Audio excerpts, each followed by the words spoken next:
The ice does not negotiate, it does not pause for weakness, and it does not forgive delay. Yet against this absolute, merciless hostility, life has not merely survived at the bottom of our world. It has organized, adapted, and in some cases outsmarted the very forces designed to destroy it. What follows is not a story of passive endurance. It is a story of conflict, creature against cold, predator against prey, intelligence against instinct, played out on the most uncompromising stage on Earth. Antarctica locks itself away for most of the year beneath a lightless, frozen vault. Colossal ice sheets press down on ancient bedrock. Katabatic winds, born in the freezing interior plateau, tear across barren plains at hurricane force with nothing to slow them. No tree, no hill, nothing. Then the austral summer arrives, and everything changes. Solar energy floods back into the Southern Ocean, and the biological machinery waiting in darkness ignites. Life rises from beneath the ice shelves. Migrations converge from thousands of miles away. Apex predators and their prey collide in high-stakes encounters rehearsed through evolution for millions of years. Every creature here, from microscopic algae to the largest animals ever to exist on Earth, occupies a precise role in a web so tightly interconnected that the failure of any single thread threatens the entire structure. Beneath the ice, the hidden world is stranger still. Subglacial lakes, sealed from the atmosphere for millions of years, harbor microbial ecosystems that have never seen sunlight, drawing energy from chemical reactions within surrounding minerals. Translucent crustaceans, prehistoric ice fish, and ancient invertebrates navigate near-freezing darkness, using physiological adaptations that have no parallel anywhere else on the planet. The fate of every apex predator in this ecosystem depends entirely on the microscopic health of organisms it will never see, hidden deep in the water column below. This is the frozen Colosseum, and the games have already begun. When the Southern Ocean reaches its biological peak in summer, the humpback whales arrive. 40-ton animals that have crossed thousands of miles from equatorial breeding grounds with a single urgent purpose: to eat. Unlike the blue whale, which grazes alone, humpbacks hunt together. And what they have developed is one of the most sophisticated cooperative strategies observed in any animal on Earth. It is called bubble net feeding, and it is not brute force. It is architecture. A lead whale dives beneath a dense swarm of krill and swims in a tightening vertical spiral, releasing a steady stream of air from its blowhole. The rising bubbles form a cylindrical wall, a curtain of light and pressure that the panicking krill cannot cross. The biomass condenses into a helpless, writhing cluster. Then, a synchronized vocal cue travels through the water, and the entire pod explodes upward through the center simultaneously, mouths open to maximum capacity. A single adult humpback can consume up to 1.5 tons of food in a day using this method. What makes this remarkable is not the scale. It is the coordination. Every whale must know its precise velocity, its depth, and the fluid dynamics of every other animal around it. The rising bubble wall reflects acoustic signals back into the trap, adding disorientation for the krill. Younger calves swim the outer edges, absorbing the behavioral code their survival will one day depend on. The hunting technique is not instinct, it is culture, and that distinction matters enormously. High above the same churning surface, a different mastery is being performed. The wandering albatross carries an 11-foot wingspan, the largest of any living bird, built for continuous, effortless flight across the most violent ocean on Earth. It does this through dynamic soaring, climbing and descending through sharp wind gradients just above the swells, harvesting atmospheric energy with each arc. The bird does not flap. It converts the kinetic energy of the storm itself into forward motion. The shoulder bones of the albatross lock the wings rigidly in place, preventing muscle fatigue across vast distances, so efficient that the bird can sleep while airborne. It does not fight the storm. It threads itself through the gale with the precision of a calibrated instrument.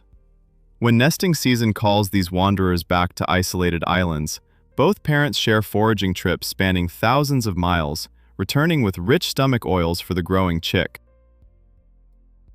The full parental cycle runs across 2 years. The young bird that eventually launches from the cliff edge will not touch land again for several years, a ghost of the high seas, keeping silent vigil over the ends of the earth. On the ice below, a different commitment is being tested. Emperor penguins are unique among birds for a behavioral choice that seems on its face like madness. They breed during the Antarctic winter. As temperatures plunge to -60 degrees Celsius and hurricane-force winds tear across the interior, emperor penguin males stand motionless on open ice for over 60 consecutive days, each balancing a single egg on his feet beneath a warm brood pouch. To survive, they huddle. Thousands of males press together in a formation that continuously rotates, those on the freezing outer edge slowly cycling inward toward the warmer center. The interior of a huddle can reach 35 degrees Celsius, a microclimate generated entirely by collective body heat. Each male burns up to 40% of his body weight without eating a single meal. Individual selfishness here means death. The huddle only functions if every animal participates. It is cooperation enforced by survival itself. When the females return precisely as the chicks hatch, the relay begins. Parents take turns crossing to open water and back, feeding the chick on krill and fish. The young must grow fast. The summer window is short, and the leopard seals waiting at the ice edge are patient. Those that survive their first encounter with open water will spend years mastering underwater hunting before returning to the colony, carrying the genetic inheritance of a lineage that has endured Antarctic winters longer than our species has existed. Then the ice fractures, and the orcas arrive. 6-ton apex predators moving in disciplined family pods, orcas are called the wolves of the sea, and the comparison understates them. Each pod carries its own distinct vocal signature, its own ancestral hunting methodology, its own specialized prey preference. Their intelligence does not merely rival that of the great apes. It operates in dimensions we are still learning to measure. Their signature Antarctic technique is wave washing.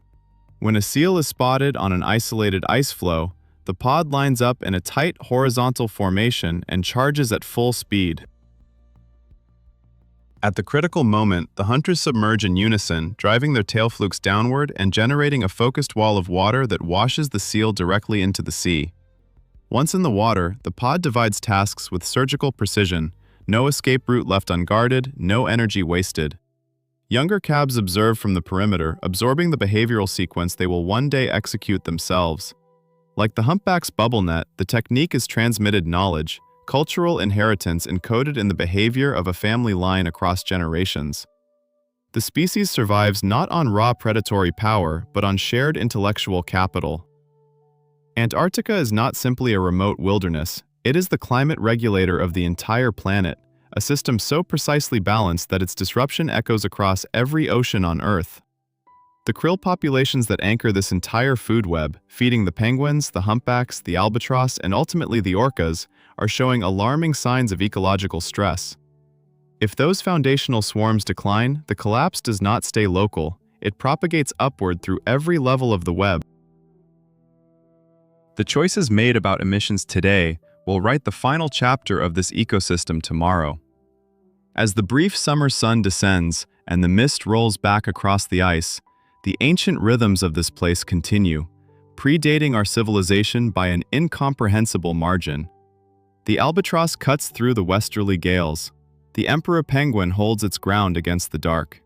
The orca drops back into the abyss. We are observers here, temporary ones.